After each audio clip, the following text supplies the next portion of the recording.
قرآن کریم فرقان حمید میں مسلمانوں سے بڑا واضح خطاب فرمایا. اللہ تعالیٰ کیا فرماتا ہے کہ مجرموں کے راستے پر تم لوگوں کو نہیں چلنا. جو مجرم ہے ان کے راستے سے تمہیں دور رہنا ہے. جو مجرم ہے اللہ تعالیٰ جن پر غضبناک ہوا ان راستے پر تمہیں چلنا ہی نہیں ہے. ایسے راستے پر چلنا ہے جو تمہیں سیدھی طرف لے کر جائے. اب مجرموں کا راستہ کون سا ہے؟ اب سب کو پتا ہے ابو لہب کا راستہ کون ہے؟ کافر ہے. ابو لہب کا راستہ کون ہے؟ گمراہیت والا ہے. فرعون کا راستہ کون ہے؟ گمراہیت والا ہے. حامان کا راستہ کون سا ہے؟ گمراہیت والا راستہ ہے. کافروں کا راستہ کون سا ہے؟ وہ گمراہیت والا راستہ ہے.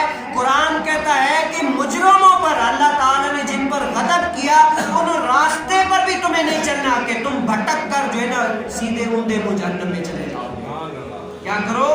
تمہیں مجرموں کے راستے پر نہیں چلنا، سیدھے راستے پر چلنا ہے. اب جو مجرم ہیں ہمیں پتا ہے کہ فرعون کا کیا حال ہوا، حامان کا کیا حال ہوا، ابو لہب کا کیا حال ہوا، ابو جہل کا کیا حال ہوا، سب کچھ حال ہمارے سامنے. لیکن پھر بھی اگر ہم ان کے راستے پر چلے نا ہم سب سے دنیا کے سب سے بڑے بیوقوفوں میں سے ہیں. اللہ تعالیٰ کیا فرماتا ہے کہ مجرموں کے راستے سے بچو. کیا کرو؟ جو مجرموں کا راستہ ہے جن پر اللہ تعالیٰ غضبناک ہوا ان راستے سے بچ جاؤ.